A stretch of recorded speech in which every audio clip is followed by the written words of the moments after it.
Eu diria que não. Eu diria que o Eduardo é o mesmo Eduardo, só que com uma diferença. O mito que ele construiu do grande gestor, ele está tendo dificuldade de vender nessa gestão. E por quê? Porque o Eduardo se tornou prefeito em um momento histórico do Brasil. Em um momento onde a nossa economia e a economia mundial girava a uma velocidade imensa. Eduardo teve a oportunidade, o privilégio de mudar definitivamente a história dos cariocas e a história da cidade do Rio de Janeiro, e não fez. Quando ele foi prefeito de uma Copa do Mundo e foi prefeito de uma Olimpíadas. Numa época em que o que mais tinha na cidade do Rio de Janeiro era recurso financeiro. O governo federal nunca derramou tanto dinheiro na cidade do Rio de Janeiro, aliás, em uma cidade no Brasil, do que foi feito no Rio de Janeiro na gestão de Eduardo Paes. Tudo que nós vemos de grandes obras feitas naquele momento foram obras que já estavam no papel, eram obras históricas no Rio de Janeiro, que nunca tinham saído do papel e que saíram por conta daquele legado da Copa, daquele legado olímpico, né? Mas, após tudo isso, o que nós vimos, infelizmente, não sou eu que estou falando isso, basta a nova geração dar um Google, que você vai perceber que as marcas que ficaram para os cariocas na cidade do Rio de Janeiro foram marcas de corrupção, foram marcas de uma gestão que até hoje o carioca paga por ela. Por exemplo, o que acontece com o BRT, que é um projeto que à época já era um projeto falido, já era um projeto que não era um projeto inteligente, pegado lá do Paraná, não é? E que aqui no Rio de Janeiro todo mundo sabia que não iria funcionar, não é? E aí começa aquele grande escândalo de FETransport, empresas de ônibus, não é? E nós sabemos o que aconteceu com os BRTs de lá para cá.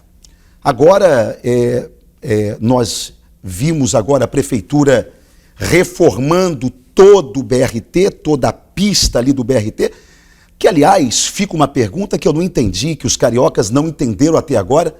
Por que a prefeitura não cobrou das empreiteiras para que elas refizessem toda a pista, todo o asfalto? Seria o não correto. É? Que seria o correto, não é? Mas se tudo aquilo que se falou lá atrás dos envolvimentos desta antiga gestão de Eduardo Paes com as empreiteiras for verdade e se mostrou ser verdade naquela época, talvez ele não possa cobrar delas nesse momento, porque de repente já foi pago lá atrás e não pode cobrar nesse momento. Então quem paga é o próprio contribuinte, quem paga é o próprio carioca. Então, ser prefeito naquele momento, naquelas duas primeiras gestões do Eduardo Paes, eu diria, meu amigo Mauro, que qualquer um seria um bom prefeito naquele momento. Porque administrar com dinheiro é muito fácil. Agora, o Eduardo pega uma nova fase, não é? Que não há tanto recurso financeiro assim, em que o país caminha para uma recessão, apesar de que nós sabemos de que o Eduardo está segurando o dinheiro, principalmente esse dinheiro da venda da nossa SEDAI, não é? Para, a partir deste meado do ano agora, e principalmente início do próximo ano, despejar esse dinheiro com obras e mais obras e mais obras.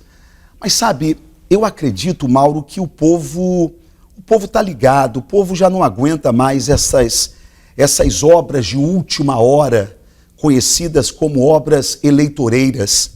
O que o povo quer é ver a prefeitura no seu dia a dia. Aliás, eu acho muito interessante porque cada governo escolhe uma frase referente à sua gestão. e a frase do atual governo da cidade do Rio de Janeiro, do Eduardo Paes, você cobra e a prefeitura faz. Eu acho que esse é o atestado da leniência, da letargia que beira a incompetência, porque nós não podemos mais admitir um governo que você precisa cobrar para que o governo faça. Nós precisamos ter um governo proativo, que antes do povo cobrar, ele já enxergue o problema e já faça. Isso é coisa de quem não conhece a cidade? Com profundidade? Ou que abandonou o conhecimento, que não quer saber? Eu não sei se... Transferiu para a gente? Eu acho o seguinte, o atual prefeito, ele é conhecido como o bom malandro, não é? O cara do carnaval, do tamborim, não é? Mas você sabe, Mauro, eu acho que é uma ofensa dizer que o Rio de Janeiro ele é feito de malandros. Não. Ainda que eu respeite a boa malandragem carioca, não é? Fruto das grandes poesias, dos grandes poemas, das grandes canções, mas essa malandragem do carioca, ela aponta para aquele ser que sabe sobreviver, embora nos momentos mais complicados e mais difíceis. O Rio não é feito de malandros, o Rio é feito de trabalhadores e de trabalhadoras, de gente que acorda cedo e chega tarde em casa, mas que tem o privilégio de morar nessa cidade linda e de pegar o ônibus e de pegar o metrô e no final de semana curtir a sua cervejinha e no final de semana ir na sua praia, não é? Esse é o carioca, mas que não vive só de samba e não vive só